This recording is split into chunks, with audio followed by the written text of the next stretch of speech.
Muy bien, y ya estamos para hablar de política con Federico Zapata de la consultora Escenarios. ¿Cómo te va, Federico?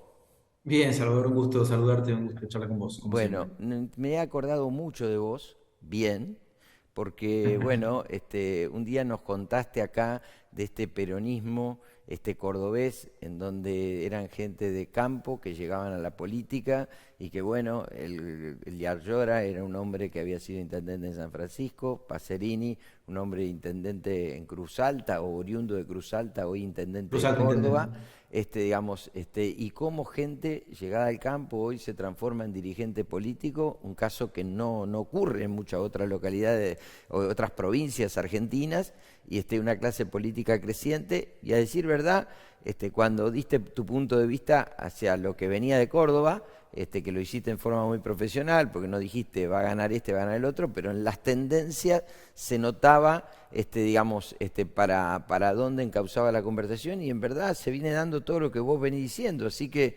estamos a 10 días de las PASO y me queda rendirme ante tu resultado y decirte la famosa pregunta, ¿cómo las ves? Muchas gracias por las palabras, Salvador. A ver, yo creo que hay tres interrogantes que lamentablemente no tenemos forma de responder antes de las PASO, con lo cual no nos queda otra que esperar la PASO, pero que son, me parece, los tres interrogantes que van a definir la elección, Salvador. El primer interrogante es el nivel de la crisis del oficialismo, el nivel de la crisis económica, pero sobre todo de la crisis política del oficialismo, porque eso puede implicar una sangría de votos hacia, digamos, básicamente el candidato más centrista del frente opositor, que es Horacio Rodríguez Larreta.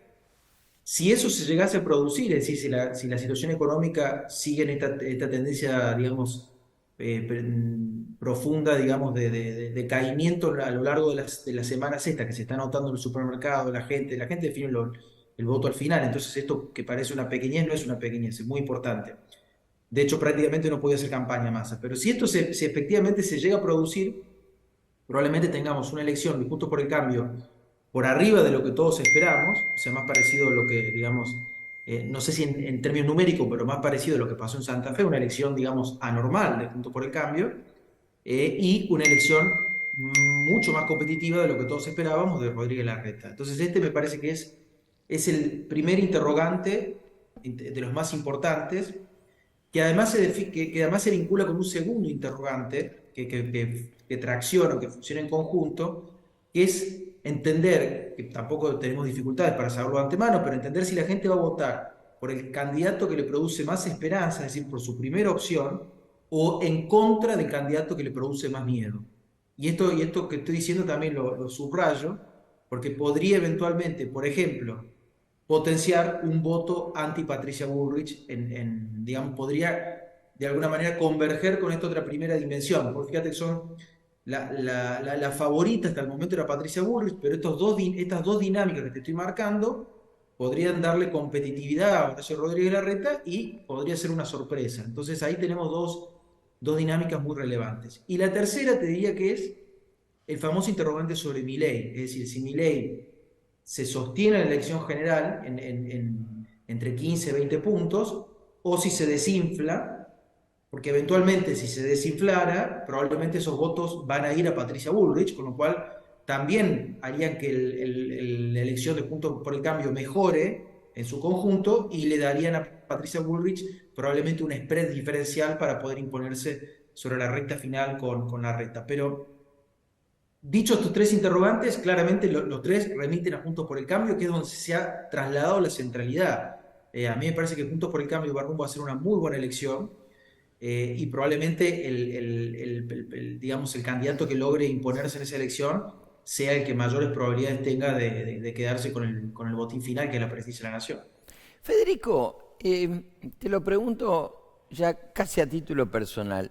¿No hace daño lo que pasó ayer con el anuncio de Vidal acerca de apoyo a Larreta y la interferencia de Macri? ¿No hace ruido en el electorado todas esas peleas internas de Juntos por el Cambio en este último día de alianza? ¿Eso hace daño o es intruso en el espectáculo y en el votante no hace mella toda esa discusión? No, a ver, hay un sector de la población que está muy desafecta con la vida política, que evidentemente ya no conectaba antes, menos conecta con estas dinámicas, y ese votante, digamos, obviamente que no está en disputa. Ahí lo que hay, claramente ellos me parece que están como diciendo, bueno, ok, este votante acá ya no va a entrar, entonces lo que están buscando hacer es disputarse. En el caso de Vidal, claramente es una disputa por la pecera de los votantes de Juntos por el Cambio, ¿no? Ujú. Porque es una pecera chica, y en el caso de que lo que yo decía primero no se cumpla, y que por lo tanto la pecera de Juntos por el Cambio no crezca y se mantenga estable, bueno, lo que va a definir esa elección es justamente en la conciencia de la gente dos cuestiones del votante del PRO. Primero, ¿quién es el que mejor expresa o mejor fideliza Juntos por el Cambio? Y por eso la necesidad de la reta de mostrar que dirigentes con buena imagen lo apoyan a él. Y segundo, ¿quién es el que mejor podría gobernar? Porque en última instancia la que la gente está eligiendo acá no es una legislativa, es un presidente. Entonces, la gente, digamos, más allá de qué le puede gustar más ideológicamente, está buscando a alguien que pueda gobernar el país. Y una situación muy dramática. Entonces, como decís vos, o sea, claramente son las dinámicas, las peleas, no, sobre todo en el electorado desafecto de la política, digamos, confirman su desafección, confirman que probablemente ese día no vayan a votar, que voten en blanco, que voten en Milei, que voten en Grabois, pero digamos, en la pecera es relevante, y bueno, obviamente lo que tenemos es, en las dos coaliciones, una transición de los liderazgos, digamos, no está Cristina Kirchner en la oferta, no está Mauricio Macri en la oferta, y eso genera obviamente tensión. Seguro. Ahora, Federico, hace 6 meses atrás, casi que la mayoría de los analistas políticos decían que, bueno, había que ser halcón, porque los halcones dominaban todas las encuestas. Y de golpe ahora nos encontramos que los halcones pierden todas las elecciones. O sea, los halcones que andaban muy bien en las encuestas, hoy pierden las elecciones. ¿Cómo esto, digamos, triunfan las palomas sobre los halcones a la hora de votar? A ver, lo que pasa es que acá hay una cuestión. Yo no creo que la discusión sea palomas versus halcones.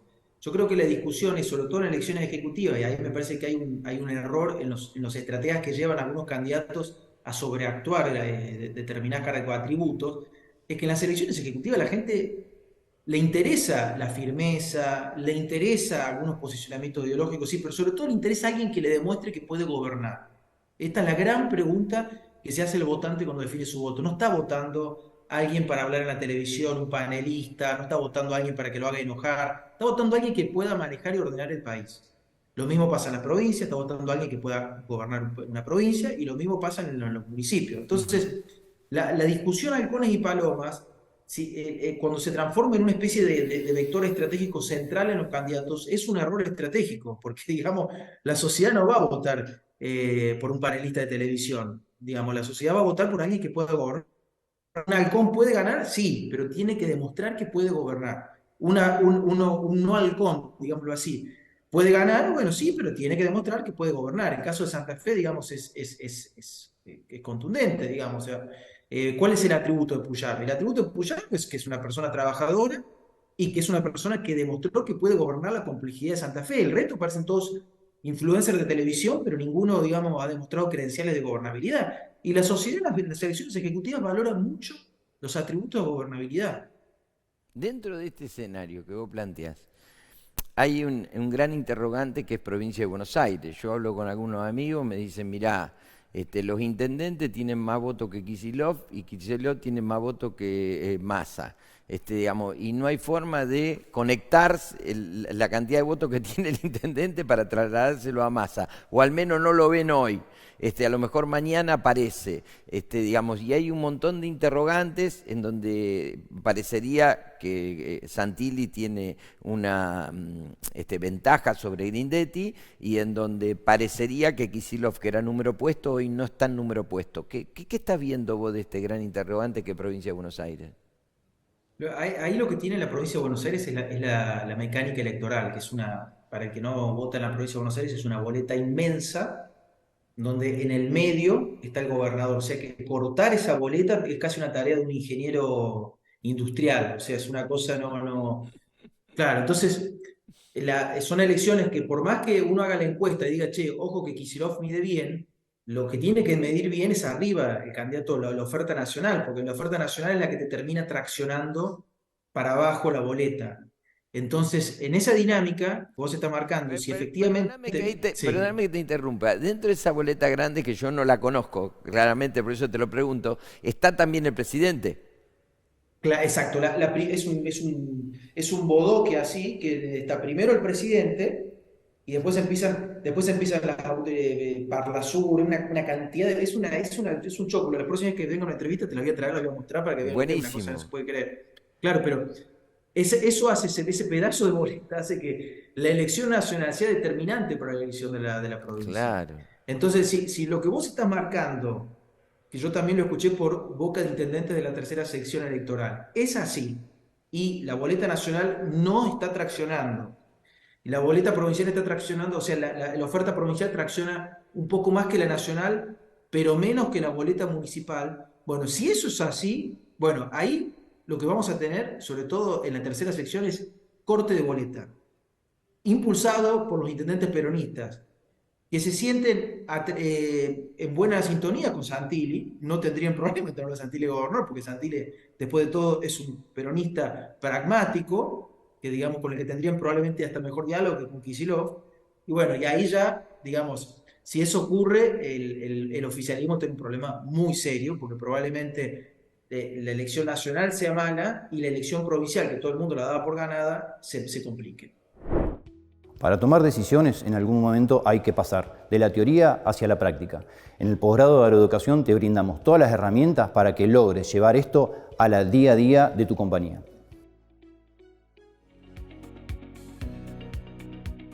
¿Qué tal? ¿Cómo te va? Te estamos invitando a participar de la comunidad de agroeducación, un lugar de debate abierto de los grandes temas económicos, financieros, impositivos, políticos, agropecuarios de la República Argentina, en donde te vas a encontrar con muchos amigos, en donde vas a encontrar diversidad de opiniones, pero fundamentalmente vas a encontrar respeto y te vamos a tener en cuenta para todo lo que nos aportes a nosotros, que permanentemente aprendemos de ustedes y ponemos todos estos conocimientos en una gran olla para poder sacar la mejor conclusión. Comunidad de agronegocios de agroeducación, el mejor lugar para que vos puedas compartir tus experiencias y obtener buenos resultados.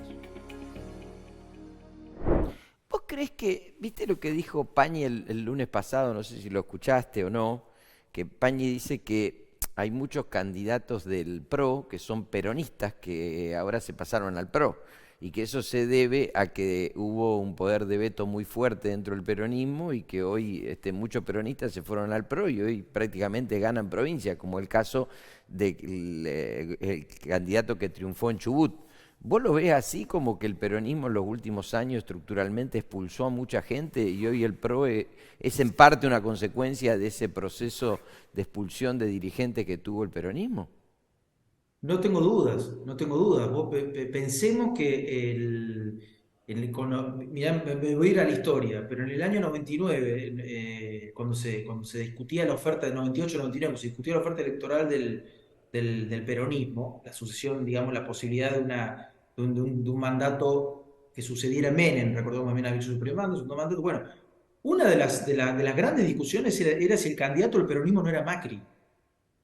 O sea, el menemismo discutía si el candidato en el año 99 no era Macri. Entonces, el kirchnerismo, con su dinámica tan verticalista, tan ideologizado, tan poco pragmático, tan poco propenso a la reconversión y a la emergencia de nuevo liderazgo, lo que hizo fue generar una estructura donde hay un solo liderazgo que piensa y da órdenes, y hacia abajo todos soldados. Y eso obviamente que a los dirigentes que tienen aspiraciones territoriales, que tienen un liderazgo propio, lo fue expulsando del peronismo. ¿Y a dónde han ido? Bueno, han ido básicamente al PRO, que hasta la pandemia, los aceptó gustosamente.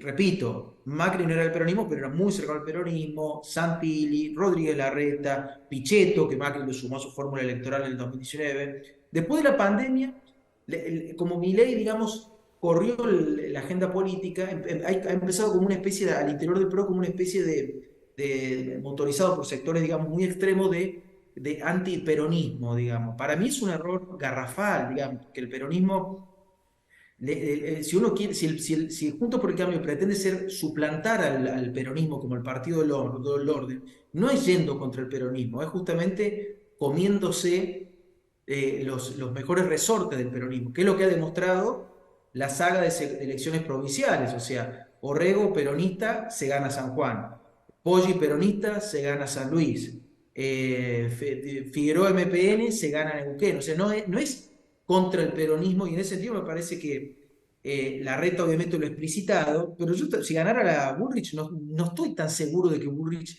más allá de todo lo que ha dicho, no vaya a hacer también eso. Y bueno, me parece que, digamos, eso va a requerir en esta nueva etapa, sobre todo gubernamental, un nivel de pedagogía muy grande, porque obviamente que la agenda se ha corrido, ¿no? Pero me parece ahí va a ser clave que ellos diferencien entre el kirchnerismo como un fenómeno particular que hubo en el peronismo en los últimos 20 años y un sector del peronismo que pueda ayudarlos a construir la gobernabilidad o la capacidad política necesaria para implementar grandes reformas.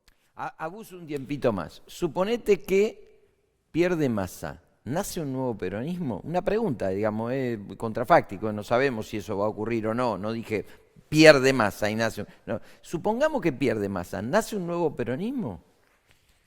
Está perfecta la pregunta. A ver, ¿qué quiere el oficialismo? Vamos a arrancar un poquito antes para entender qué podría significar que él pierda. En el mapa del oficialismo, ellos saben que probablemente la elección en la sumatoria de votos la van a perder, pero su cálculo es que Massa saque ser el candidato individualmente más votado. Eso sería un triunfo para el oficialismo. O sea, que el día lunes Massa tenga 30 puntos. Okay. Tenga 28 puntos y sea el candidato más votado. Entonces ese es un triunfo. Entonces, sobre la base de ese triunfo, ellos creen que, como decíamos, por la vía de esa gran boleta, que además con Kicillof con buena imagen, con los intendentes, etcétera, ellos podrían además en la sumatoria de votos ganarle a Juntos en la provincia. Eso sería para el oficialismo un lunes triunfal. ¿Qué no sería un lunes triunfal? Sería básicamente que la crisis sea mucho más profunda de lo que ellos están reconociendo y que Massa, por ejemplo, orille los 20 puntos. Es decir, que probablemente no sea el candidato más votado individualmente, pero además que la performance del oficialismo se caiga por debajo de los 30 puntos. Bueno, en ese contexto se crean las condiciones estructurales para que los peronismos que queden parados en las provincias y que, digamos, no han estado tan abrazados al kirchnerismo, no han estado abrazados al kirchnerismo, obviamente inicien una disputa política por la sucesión. O sea, para ser más claro, si pierde Massa en octubre y pierde Kicillof en octubre, queda un inmenso vacío político y la política es como la gravedad, alguien ocupa ese espacio. Entonces ahí automáticamente se le va a generar una diagonal, por ejemplo, a Yarlora, que digamos que tiene desafíos locales, tiene que consolidar su autoridad, digamos, localmente, etcétera, etcétera, pero lo tiene Schiaretti jugando arriba. Entonces ahí para el peronismo de Córdoba se abre una diagonal directa, ¿no? Y obviamente que por debajo de eso, para todos los que están incómodos, son todos, digamos, por el momento son valientes de Love, no han hecho disputas, digamos, frontales contra el kirchnerismo, pero estarían dispuestos a acompañar una aventura como esa. Entonces, me parece que esas son las dimensiones. Ahora sí, Massa no hace una tan mala elección en octubre y Kicillof queda como gobernador, bueno, ahí ya es una pelea con final incierto. Bien, dejémoslo ahí. Supongamos que gana Larreta. ¿Es el fin de la era de Mauricio Macri dentro del PRO? Bueno, va a depender de cómo, ahí va a depender, o sea, el fin sería si Larreta logra una matriz gubernamental exitosa. O sea, que ahí va a depender de la capacidad que tenga Larreta de, una vez habiendo ganado, construir un dispositivo político que le permita efectivamente, rápidamente, en un año, te diría, digamos, reconfigurar el clivaje desde donde se discute la política, reconfigurar su coalición y ordenar sobre todo la macroeconomía. Si él hace esas tres dinámicas, yo te digo, es el final de los dos liderazgos que marcaron la política en los últimos 10 años. Sí. Te molesto la última y la verdad que es muy interesante todo lo que decís y disculpa que lo hemos hecho tan extenso, pero la última, te juro que la última. No, pero está buenísima la charla, así que estoy enganchado. te lo pongo en estos términos amigables. Milei parecía que era un montón y hoy uno tiene la sensación de que no es lo que era hace 3 meses atrás. Da la sensación de que tiene mucho, pero el paso de las elecciones provinciales y la no aparición de su partido en estas elecciones da la sensación, repito, da la sensación, yo no soy un analista político, soy un observador de la actualidad, da la sensación de que se debilitó. ¿Cómo lo estás viendo a Milei en el paso del tiempo? Nosotros lo tenemos más o menos estable en 15 puntos siempre, no lo hemos tenido por arriba de eso. ¿Nunca lo Lo cierto tuviste que compitiendo en tercios vos? no, Bien. lo tengo competido en tercios, o si querés lo tuvimos en un tercio, pero mucho más de 15 puntos, si se quiere, no en empate con ninguna de las fuerzas de arriba.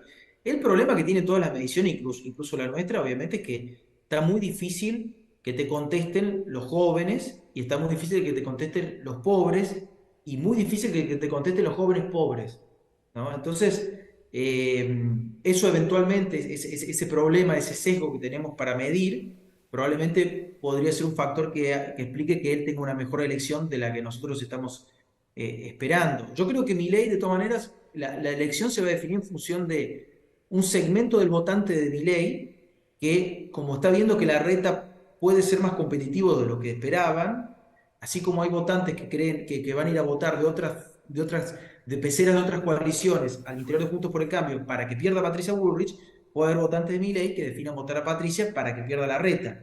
Entonces, eso le produce, produce en paralelo una potencial, digamos, erosión del votante de Unión por la Patria y el del votante de La Libertad Avanza. Ahora, si gana la reta, Milei en octubre tiene potencial de crecimiento. Entonces, yo te digo, gana la reta, ok, hay una parte del votante de Bullrich que se queda, una parte del votante de Bullrich que puede ir a Milei, que tiene posibilidad de crecimiento. Y si se profundiza la crisis económica del oficialismo, ¿Milei no puede entrar a un balotaje? Yo pienso que sí.